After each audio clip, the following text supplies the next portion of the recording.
El Niño ప్రభావం వల్ల రాబోయే రోజుల్లో ప్రజలు తాగునీరు, విద్యుత్తు, వ్యవసాయం తదితర విషయాల్లో ఇబ్బందులు పడకుండా ఆదుకోవాల్సిన బాధ్యత ప్రభుత్వం, అధికారులపై ఉందని రాష్ట్ర షెడ్యూల్డ్ కులాల అభివృద్ధి, ఎస్టీ సంక్షేమ శాఖల మంత్రి, ఉమ్మడి నల్గొండ జిల్లా ఇన్ఛార్జి మంత్రి అడ్డూరి లక్ష్మణ్ కుమార్ అన్నారు. రాబోయే పరిస్థితులను సమర్థవంతంగా ఎదుర్కొనేందుకు అధికారులు అన్ని రకాలుగా ప్రజలకు అండగా నిలబడాలని అన్నారు. సోమవారం నల్గొండ జిల్లా కలెక్టర్ కార్యాలయ ఆవరణలోని ఉదయాదిత్య భవన్లో ఎల్‌నినో ప్రభావాన్ని ఎదుర్కొనే సంసిద్ధత, ప్రత్యామ్నాయ పంటల ప్రోత్సాహం తదితర అంశాలపై ఏర్పాటు చేసిన ఉమ్మడి నల్గొండ జిల్లా సమీక్షా సమావేశానికి ఆయన అధ్యక్షత వహిస్తూ ఎల్‌నినో వల్ల ఎదురయ్యే పరిస్థితులను ఎదుర్కోవడంలో అధికారులకు దిశానిర్దేశం చేశారు. ఎల్‌నినో వల్ల రాబోయే రోజుల్లో అన్ని వర్గాల ప్రజలకు ఇబ్బందులు కలిగే అవకాశం ఉందని నిపుణులు హెచ్చరిస్తున్నందున ప్రత్యేకించి వ్యవసాయం, సాగునీరు, తాగునీరు అన్నింటికీ సమస్యలు వచ్చే అవకాశం ఉందని అన్నారు. రాబోయే పరిస్థితులను సమర్థవంతంగా ఎదుర్కొనేందుకు అధికారులు అన్ని రకాలుగా ప్రజలకు అండగా నిలబడాలని, ముఖ్యంగా రైతులు పంటల మార్పిడి, ఆరుతడి పంటల వైపు వెళ్లేలా అవగాహన కల్పించాలని, ప్రస్తుతం వేసుకున్న పంటలు కాపాడేందుకు ప్రయత్నించాలని, వర్షపాతంపై ఎప్పటికప్పుడు ప్రజలను, రైతులను అప్రమత్తం చేసి నష్టపోకుండా చూడాలని, భూగర్భ జల, వ్యవసాయ, ఉద్యాన తదితర శాఖల అధికారులు సమన్వయంతో పనిచేస్తూ క్షేత్రస్థాయికి వెళ్లి రైతులకు, ప్రజలకు అవగాహన కల్పించాలని చెప్పారు. ఇదివరకే వరి వేసుకున్న రైతులను ఆదుకునే విధంగా చూడాలని, సాగునీటి కోసం ప్రత్యేకంగా బోర్లు వేయకుండా నియంత్రించాలని, తాగునీటికి అత్యంత ప్రాధాన్యత ఇవ్వాలని ఆదేశించారు. రాష్ట్ర నీటిపారుదల, పౌర సరఫరాల శాఖ మంత్రి నల్లమాద ఉత్తమ్ కుమార్ రెడ్డి మాట్లాడుతూ ఎల్-నినో వల్ల అంతర్జాతీయ స్థాయిలో విపత్కర పరిణామాలు ఏర్పడతాయని, మన దేశంలో సూపర్ ఎల్-నినోగా నిపుణులు చెబుతున్నారని, ఎల్-నినో ప్రభావం తీవ్రంగా ఉన్న దృష్ట్యా ఎట్టి పరిస్థితుల్లో రైతులు వరి సాగు చేయకుండా అవగాహన కల్పించాలని కోరారు. ముఖ్యంగా ప్రాజెక్టులో నీరు లేకపోవడం, వర్షాలు తక్కువగా ఉన్న విషయాన్ని రైతులకు విస్తృత ప్రచారం కల్పించాలని, బోర్లు వేసుకున్నప్పటికీ చివరి వరకు నీరు వచ్చే అవకాశం లేనందున పంటలు వేసుకుని ఇబ్బందులు పడే పరిస్థితి తీసుకురావద్దని, వాస్తవ పరిస్థితిని గమనించి రైతులు ముందుకు వెళ్లాలని కోరారు. అంతేకాక ప్రస్తుతం ప్రాజెక్టులలో ఉన్న నీరు తాగటానికి మాత్రమే సరిపోతుందనే విషయాన్ని గమనించాలని, వర్షాలు రాకుంటే వచ్చే జూలై వరకు తాగునీటి సమస్య ఏర్పడే అవకాశం ఉందని, ప్రాజెక్టులో ప్రస్తుతం ఉన్న నీటిని దృష్టిలో ఉంచుకొని రైతులు ఆరుతడి పంటలకు వెళ్లాలని, పంట మార్పిడిపై వ్యవసాయ, అనుబంధ శాఖల అధికారులు విస్తృత ప్రచారం కల్పించాలని చెప్పారు. తాగునీటికి సంబంధించి దేవరకొండ నియోజకవర్గంలో తాగునీరు అందించేందుకు లింకేజీ ఏర్పాటు చేయాలని, ఉమ్మడి జిల్లాలోని ఎస్ఎల్బీసీ, డీడీతో పాటు ఆయా నియోజకవర్గాలలో నిర్మాణంలో ఉన్న ప్రాజెక్టులన్నింటినీ ఈ హయాంలోనే పూర్తి చేస్తామని, దేవాదుల ఫేజ్ 6 ద్వారా తుంగతుర్తి నియోజకవర్గానికి గోదావరి జలాలు అందిస్తామని, డిండి ప్రాజెక్టు పనులు, దున్నపోతుల గండి, బస్వాపూర్లను వేగవంతం చేస్తామని మంత్రి తెలిపారు. ఈ సందర్భంగా మంత్రి ప్రత్యేకంగా కాళేశ్వరం ప్రాజెక్టుపై రూపొందించిన పవర్ పాయింట్ ప్రజెంటేషన్ ద్వారా వాస్తవ పరిస్థితులను సమావేశానికి హాజరైన ప్రజాప్రతినిధులు, మీడియా తదితరులకు వివరించారు. రాష్ట్ర రోడ్లు, భవనాలు, సినిమాటోగ్రఫీ శాఖల మంత్రి కోమటిరెడ్డి వెంకటరెడ్డి మాట్లాడుతూ ఎల్-నినో ప్రభావం వల్ల ఏర్పడే పరిస్థితులను ఎదుర్కోవడంలో అధికారులు క్షేత్రస్థాయిలో పర్యటిస్తూ జిల్లా ప్రజలకు అండగా నిలబడాలని కోరారు. ఎల్-నినో వల్ల ఏర్పడ్డ కరువు పరిస్థితులతో ప్రజలు అధైర్యపడవద్దని, రైతులు ఆరుతడి పంటలు వేసుకోవాలని, కరువు పరిస్థితిలో ప్రభుత్వం ప్రజలకు అండగా ఉంటుందని, ఎస్ఎల్బీసీ 600 మీటర్లు పూర్తయిందని, ఆగస్టు 2028 నాటికి ఎస్ఎల్బీసీ పూర్తి అయితే ఉమ్మడి నల్గొండ జిల్లా మొత్తం సస్యశ్యామలమవుతుందని తెలిపారు. సాగునీటి ప్రాజెక్టుల సమీక్ష సందర్భంగా మంత్రి మాట్లాడుతూ తాగునీటిని దృష్టిలో ఉంచుకొని ఉదయ సముద్రంలో నీళ్లు నింపాలని, మూసీ నుండి తిప్పర్తి మండలానికి సాగునీటిని వదలాలని ఇంజనీరింగ్ అధికారులను ఆదేశించారు. దేవరకొండ నియోజకవర్గంలోని 3 మండలాలలో తాగునీటి సమస్య గడిచిన 3 నెలలుగా ఉన్నందున అక్కడ ప్రత్యేక దృష్టి కేంద్రీకరించి సమస్యను పరిష్కరించాలని, వెంటనే గ్రామాల ప్రజలకు తాగునీరు అందించాలని మిషన్ భగీరథ అధికారులను ఆదేశించారు. నల్గొండ నియోజకవర్గంలో ఇదివరకే వరి నాట్లు వేసుకున్న రైతులకు ఓవర్లోడ్ కాకుండా అవసరమైతే అదనపు పవర్కు ప్రభుత్వానికి ప్రతిపాదన పంపించాలని, బడ్జెట్ మెటీరియల్ ఇచ్చేందుకు ప్రభుత్వం సిద్ధంగా ఉందని, లో వోల్టేజ్ ఉన్న చోట ట్రాన్స్ఫార్మర్లు ఏర్పాటు చేయాలని, ఇప్పటివరకు వేసిన పంటలు కాపాడాల్సిన అవసరం ఉందని, ఇందుకు ప్రతిరోజు సమీక్షించాలని మంత్రి ఆదేశించారు.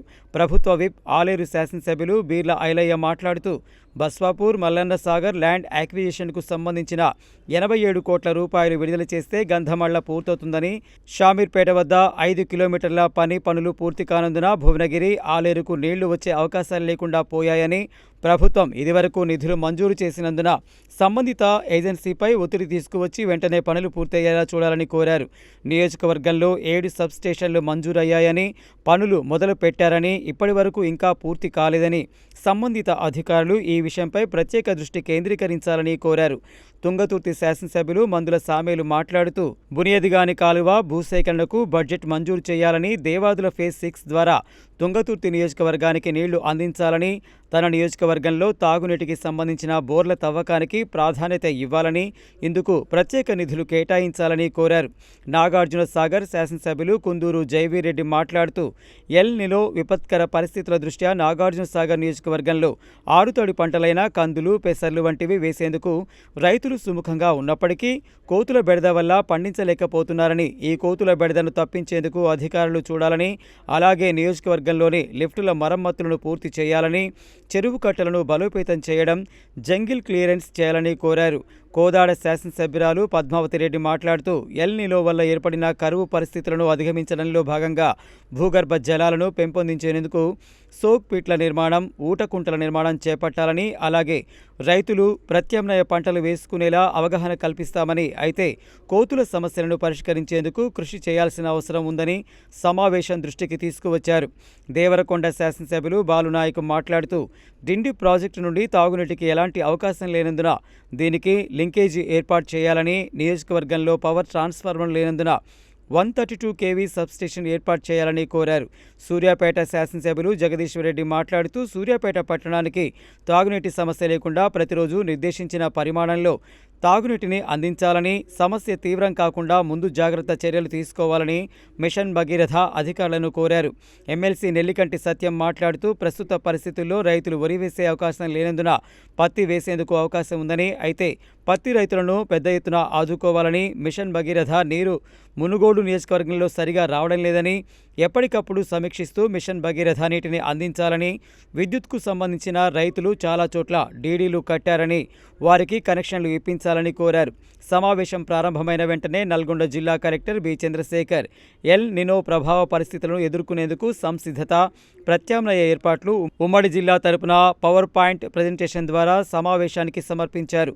ప్రభుత్వ విప్ నకరేకల్ శాసనసభ్యులు Vemula Veeresham, Nalgonda mayor Burri Chaitanya Srinivas Reddy, MLC Koti Reddy, special officer రాష్ట్ర కార్మిక ఉపాధి కల్పన సెక్రటరీ దాసరి హరిచందన, సూర్యాపేట జిల్లా కలెక్టర్ తేజస్ నందలాల్ పవర్, యాదాద్రి భువనగిరి జిల్లా స్థానిక సంస్థల అదనపు కలెక్టర్ భాస్కర్ రావు, మున్సిపల్ చైర్మన్లు, నల్గొండ రెవెన్యూ స్థానిక సంస్థల ఇన్ఛార్జ్ అదనపు కలెక్టర్ జె శ్రీనివాస్, ప్రేమ్ కరణ్ రెడ్డి, ఆయా జిల్లాల అధికారులు పాల్గొన్నారు.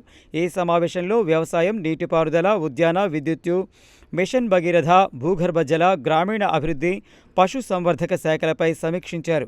ఈ సందర్భంగా తెలంగాణ జలసిరిపై రూపొందించిన గోడపత్రికను మంత్రులు, ప్రజాప్రతినిధులు, జిల్లా కలెక్టర్లు ఆవిష్కరించారు.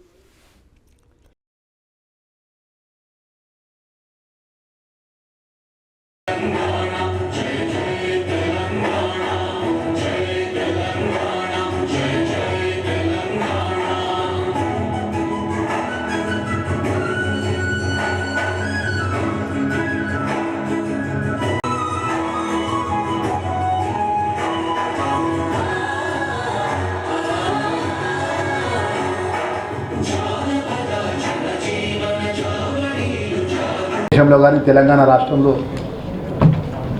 విపరీతమైనటువంటి ఏదైతే వాతావరణ మార్పుతోని రాబోయే రోజుల్లో తెలంగాణ ప్రజానికానికి తీవ్రమైన నీటి ఎద్దడి కానీ వాతావరణ మార్పు వల్ల అనేక ఇబ్బందులు ఎదుర్కొనే దృష్ట్యా జిల్లాకు సంబంధించినటువంటి ఈ డిపార్ట్మెంట్కి ఉన్నటువంటి జిల్లా అధికారుల సమన్వయంతో, ప్రజలతో ఎన్నుకోబడ్డ శాసనసభ్యుల సమన్వయంతో మన గ్రామీణ ప్రాంత ప్రజలందరూ కూడా అన్ని వర్గాల ప్రజలకు మరి రాబోయే ప్రమాదం ఏదైతే వాతావరణ మార్పు వల్ల వచ్చే ప్రమాదాన్ని మరి ఏ విధంగా అధిగమించాలని చెప్పేసి అన్ని డిపార్ట్మెంట్ అధికారులతో సమీక్ష చేయడం జరిగింది. మరి దీనిలో భాగంగా మరి ఇన్ఛార్జ్ మినిస్టర్గా నేను జిల్లా కలెక్టర్లందరికీ కూడా ఈ సందర్భంగా నేను సూచన చేస్తున్నా. ఏదైతే సమీక్ష జరిగినటువంటి అంశాల మీద మరి స్పెషల్ ఆఫీసర్ వచ్చినటువంటి మేడం హరిచందన్ గారు ప్రత్యేకంగా దీని మీద మరి రాష్ట్ర ప్రభుత్వం ద్వారా వారికి ఇంకా ఏ విధమైనటువంటి సపోర్ట్ ఇవ్వాలి, ప్రభుత్వ పరంగా ఏ విధంగా జిల్లాకు సంబంధించిన ప్రజలను ఆదుకునే విషయంలో కూడా ప్రత్యేకంగా వారు దృష్టి పెట్టాలని చెప్పి కోరుకుంటూ మా జిల్లా కలెక్టర్ గారు కూడా కలెక్టర్స్ అందరూ కూడా ఇన్ఛార్జ్ మంత్రి గారిని మనస్ఫూర్తిగా నేను ఈరోజు ఇంత ఎప్పుడు కూడా ఊహించాం మరి ఇంత ఈరోజు జూలై 20 తారీఖు లోపల వర్షాలు పడాల్సిన వర్షాలు పడలే. గ్రౌండ్ వాటర్ యొక్క ఏదైతే ఆ యొక్క గ్రౌండ్ వాటర్ పడిపోయింది.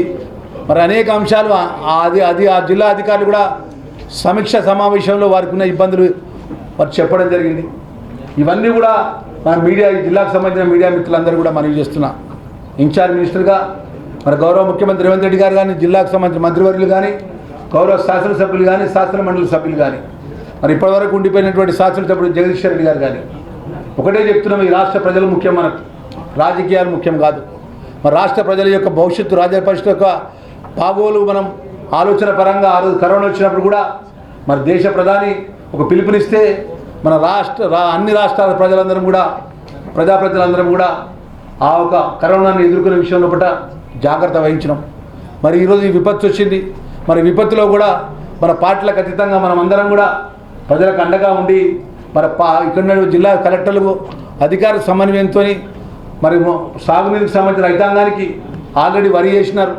ఆ వరి చేసిన రైతులను ఏ విధంగా ఆదుకోవాలి, పంట మార్పు వల్ల మరి పంట మార్పు చేసిన రైతులకు విత్తనాలు ఏ విధంగా సకాలంలో ఇవ్వాలి, ఇంకా అనేక అంశాల లోపల తాగునీరు విషయంలో కూడా ఇబ్బంది జరగకుండా ఈ యొక్క కరువు ఇప్పుడు వచ్చినట్టయితే, ఈ వర్షాలు రాకపోయినట్టయితే ఇప్పుడు ఈ ప్రమాదం కాదు, ఈ ప్రమాదం అంతా కూడా మళ్ళీ వచ్చే 27 జూన్ వరకు కూడా ఈ ప్రమాదం ఉంటుంది.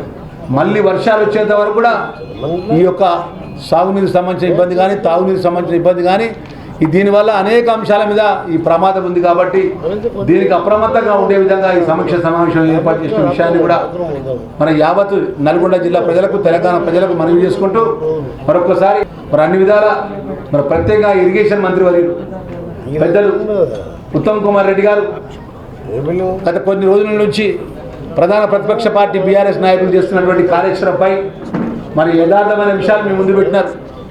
యథార్థమైన విషయాలు మీ ప్రజలకు తెలియజేసే విధంగా మీరు సహకరించాలని చెప్పి మా మీడియా మిత్రులందరూ కూడా నేను మనవి చేసుకుంటూ రికార్డ్ చెప్తున్నా. 23 అక్టోబర్లో 3 బ్యారేజెస్ కూలిపోయినాయి. ఓకే, మేము అధికారంలో వచ్చింది 7th డిసెంబర్ 23. మేము అధికారంలో వచ్చిన తర్వాత ఒక్క చుక్క నీళ్లు ఆ మేడిగడ్డ, అన్నారం, సుందిళ్ళ బ్యారేజ్ నుంచి ఒక్క చుక్క నీళ్లు ఉపయోగించకుండా భారతదేశంలో 29 రాష్ట్రాల్లో తెలంగాణ చరిత్రలో ఎక్కువ వరి ధాన్యం పండించినము, ఎక్కువ వరి కొనుగోలు చేసినాము. ఉదాహరణకి ఇప్పుడే ఈసారి ఖరీఫ్ అండ్ రబీలో కలిపి 300 లక్షల మెట్రిక్ టన్నుల వరి ధాన్యం పండించినము. ఈ యాసంగిలో మరి 150 లక్షల మెట్రిక్ టన్నుల వరి ధాన్యం పండించి 82 లక్షల మెట్రిక్ టన్నుల వరి ధాన్యం కొన్నాము. మేము రైతులకు వచ్చిన తర్వాత కాళేశ్వరం ప్రాజెక్ట్ మూసేసిన తర్వాత, మేడిగడ్డ, అన్నారం, సుందిలో మూసేసిన తర్వాత తెలంగాణ రైతులకి, తెలంగాణ వరి రైతులకి వరి కొనుగోలులో 80 వేల కోట్ల రూపాయలు ఇచ్చినాం. ఇప్పుడు సూర్యాపేట విషయం కూడా మీకు చెప్పాలి. కొంతమంది పెద్ద మనుషులు ఎక్కడ నీళ్ళు వచ్చినా కాళేశ్వరం నీళ్ళు అంటున్నారు. ఇప్పుడు 3 ఏళ్ళు అయిపోయింది కదా ఇది మేడిగడ్డ, అన్నారం, సుందిల బ్యారేజెస్ మూసేసి. ఈ 3 ఏళ్ళు అయినాక దయచేసి జాగ్రత్త, మన జిల్లాకు సంబంధించింది 23-24లో ఖరీఫ్ ప్లస్ రబీ కలిపి ఎస్ఆర్ఎస్పి స్టేజ్ 2 కింద 5,72,000 ఎకరాలకి నీళ్ళు వచ్చినాయి. ఏది మేడిగడ్డ, అన్నారం, సుద్దిల్ల మూసేసినాక 24-25లో kharif and rabi SRSP stage 2లో 5,43,025 ఎకరాలకి నీళ్ళు వచ్చినాయి. ఎస్ఆర్ఎస్పి 2 నుంచి 25-26 ఈ సంవత్సరం మరి ఖరీఫ్ అండ్ రబీ కలిపి 5,61,900 ఎకరాలకి నీళ్ళు వచ్చినాయి. ఎస్ఆర్ఎస్పి స్టేజ్ 2 కింద ఆ 3 బ్యారేజెస్ను బంద్ చేసి ఈ ఎస్ఆర్ఎస్పి స్టేజ్ 2కి కాళేశ్వరం నీళ్ళు వచ్చినది పచ్చి అబద్ధం. మంచి వర్షాలు పడి ప్రాజెక్టులన్నీ నిండి పుష్కలంగా నీళ్ళు వస్తే ఆ నీళ్ళు వచ్చినాయి. ఆ నీళ్ళు పెట్టి కాళేశ్వరం నీళ్ళు అన్నమాట. ఇది మరి ఈ పచ్చి అబద్ధం చెప్పడానికి మీకు పరిస్థితుల మీద ఈ మీటింగే కాదు ఎవ్రీ వీక్, ఎందుకంటే ప్రమాదకరమైన పరిస్థితుల్లో ఇప్పటికీ వర్షాలు రాకపోవడం, ఒకవైపు 10%, 15% కంటే ఎక్కువ మనం ఈరోజు రైతులు కూడా పంటలు కూడా వేయకపోవడం, ఈ విధంగా వచ్చే కాలాన్ని ఏ విధంగా ఎదుర్కోవాలనే జిల్లాలో ఉన్న నేను తొంగమారెడ్డి గారు మా శాసనసభ్యులు పార్లమెంటు సభ్యులతో అధికారులతో కలెక్టర్తో రివ్యూ చేస్తాం. తప్పకుండా జిల్లా ప్రజలకు అండగా ఉంటాం. ఆ ఇన్ఛార్జ్ మంత్రితో పాటు మేమిద్దరం కూడా రెగ్యులర్గా మానిటర్ చేస్తూ కరువు ఉన్నా సరే మీరు ఎవరు కూడా అధైర్యపడొద్దని, మీరు ఆరుతడి పంటల మీద కూడా దృష్టి పెట్టాలి. ఈ కరువు అనే కాదు, ఈ భూమిని కాపాడుకోవాలంటే 2 పంటలు వరి వేసి మనం ఆ భూమిని మనంతలో మనమే ఈరోజు దాన్ని వివిధ రకాల శాస్త్రవేత్తలు చెప్తున్నారు, మనం వాడే క్రిమి సంహారక మందులు కానివ్వండి ఇవన్నీ మీద.